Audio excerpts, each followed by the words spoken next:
Hello geng, kembali lagi ke konten alur cerita Dimas. Kali ini kita akan menyaksikan serial drama Korea yang kalian tunggu-tunggu, yaitu Alchemy of Soul season kedua episode ke-8. Langsung aja kita cus. Episode ke-8 dimulai dari Jang-uk yang sedang bermesraan dengan Buyeon. Tiba-tiba Buyeon merasakan energi dari dalam tubuh Jang-uk. Dan Buyeon pun ragu untuk bisa mengeluarkan batu es dari dalam tubuh dari Jang-uk. Tapi kali ini Jang-uk tidak mau mengeluarkan batu es dari dalam tubuhnya karena ingin terus bersama dengan Buyeon. Yang kita tahu bahwa seandainya Buyeon bisa pun ia tidak akan membantu Jang-uk. Di mana saat batu es keluar dari tubuh Jang-uk, Jang-uk pun langsung mati seketika. Karena Jang-uk sudah berjanji untuk mengembalikan Buyeon ke Puanjin, serta telah disaksikan oleh Park Jin, ia berencana untuk meminta bantuan ataupun saran dari Park Jin agar Songrim dan juga Jin Yowon tidak bermusuhan. Dan Jang-uk pun akan mencoba meyakinkan Puanjin untuk merestui hubungan mereka berdua. Tapi sayangnya, hubungan Jang-uk yang buruk dengan Puanjin membuatnya menjadi ragu untuk melakukan hal tersebut. Sehingga Buyeonlah yang akan menyelesaikan masalahnya dengan Puanjin. Ia akan menunggu Puanjin tenang dan lalu membicarakan masalah tersebut. Oke, di sini Yoon-ok ternyata sudah mengetahui bahwa Buyeon adalah Naksu dari surat milik Seoyul yang ditemukan dalam tasnya. Seoyul yang sudah sehat pun meminta sebuah pertemuan untuk membahas masalah Jang-uk dan juga Buyeon. Ia pun akan bertanggung jawab atas masalah tersebut. Dan ia akan langsung bertemu empat mata dengan Puanjin. Buyeon yang mendengarkan kabar bahwa Seoyul akan membantunya pun berterima kasih kepada Seoyul. Tetapi Buyeon malah diberi pesan bahwa jika Buyeon bersatu lagi dengan Jang-uk, mereka akan saling menyakiti. Dan di sini Buyeon langsung mengingat kembali kenangannya bersama Seoyul di Daeyeonggok. Seoyul pun berkata, "Kalau kamu datang ke Daeyeonggok, kamu akan mengetahui semuanya. Kemudian Buyeon dan Jang-uk akan kembali saling menyakiti." Buyeon pun yang mendengarkan hal tersebut langsung mengurungkan niatnya untuk mencari tahu lagi tentang jati dirinya di Daeyeonggok. Ia langsung meninggalkan Seoyul setelah berbicara. Buyeon yang makin penasaran dengan ingatannya pun dia memikirkan bahwa bagaimana untuk ke depannya. Tapi tiba-tiba Jang-uk datang. Ia pun langsung menghampiri Jang-uk. Di sini Jang-uk menawarinya untuk pergi bersama ke Daeyeonggok. Tapi Buyeon yang takut berpisah dengan Jang-uk langsung menolak ajakan tersebut. Jang-uk pun pergi meninggalkan Buyeon untuk bertemu dengan pangeran. Yoon-ok yang penasaran dengan identitas sebenarnya dari Buyeon akan melakukan tes dengan ramuan yang dapat membuat bercak biru dari pemindahan jiwa bisa terlihat walaupun disembunyikan. Akhirnya Seoyul pun menepati janjinya untuk berbicara kepada Puanjin. Di sini Puanjin diberitahu bahwa jiwa Naksu akan segera menghilang bila kekuatan Buyeon kembali. Dan Puanjin pun diminta untuk membuat Naksu senyaman mungkin hanya untuk sementara waktu saja, sampai jiwa Buyeon dapat mengambil alih tubuhnya sendiri. Kemudian dari pertemuan Jang-uk dengan pangeran, Jang-uk diminta untuk pergi ke kota pertahanan utara, bila tidak mau berselisih dengan pangeran dan kerajaan. Akhirnya Jang-uk menerima hal tersebut dan langsung berbicara kepada raja. Ia akan pergi dalam beberapa hari ke depan. Lalu Buyeon tiba-tiba diminta pelayan Yoon-ok untuk bertemu dengan Yoon-ok di makam dari Mudok. Seoyul yang menanyakan keberadaan surat yang ditulisnya tentang Buyeon pun ternyata mengetahui bahwa suratnya ada di tangan Yoon-ok. Seoyul yang panik pun langsung pergi ke Sejupon untuk bertanya keberadaan dari Yoon-ok ke pelayannya. Di sini Buyeon sudah bertemu dengan Yoon-ok dan Yoon-ok pun langsung jujur bahwa ia ingin memastikan siapa sebenarnya jati diri Buyeon. Ia pun memperlihatkan obat yang digunakan untuk mengetahui orang yang menggunakan pemindahan jiwa.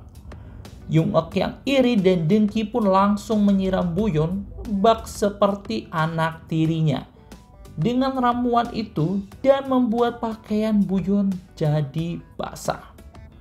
Tapi ternyata saat ia membuka pakaian, ternyata tidak ditemukan bintik biru di badan dari Buyeon. Dan saat Buyeon melawan, tidak sengaja matanya terkena ramuan tersebut. Dan benar saja matanya menjadi membiru. Saat Yoon-ok hendak melihat mata Buyeon, untung saja Seoyul menghentikan Yoon-ok dan meminta Buyeon untuk mencuci mata dan tubuhnya. Di sini saat mencuci matanya, Buyeon melihat matanya ternyata berubah menjadi membiru. Sehingga ia mengingat masa lalunya. Dan karena rasa penasaran yang telah memuncak, Buyeon pun pergi sendirian ke Dangyangok. Di sini ia mulai teringat semua jati dirinya dan tiba-tiba jiwa Buyeon kecil muncul dan memberitahu sebuah kebenaran. Bahwa jika kekuatan diriku kembali, jiwamu akan kuusir dari tubuhku. Dan Naksu pun tampak sedih mendengar hal tersebut. Di sini Buyeon pun terus menangis. Janguk yang diberitahu kabar bahwa Buyeon ada di tempat tersebut pun langsung bertemu dan menghampiri Buyeon. Buyeon bercerita kepada Janguk sebenarnya ia benar-benar pergi ke Dangyangok sendiri dan telah mengetahui jati dirinya sebenarnya. Ia pun tidak mau lagi bertemu dengan Janguk.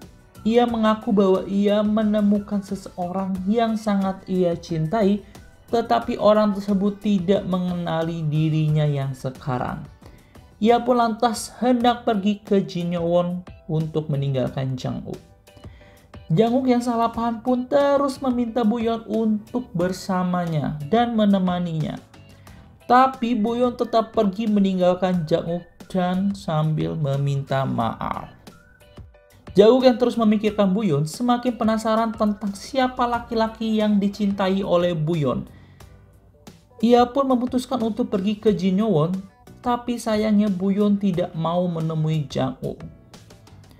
Begitu Buyeon masuk ke kamarnya, tiba-tiba Janguk sudah ada di dalam kamar milik Buyeon. Buyeon pun tetap dingin kepada Janguk dan tidak mau membalas pertanyaan-pertanyaan dari Janguk. Di sini Janguk pun terus mengutarakan rasa cintanya seperti fajar. Tapi Buyeon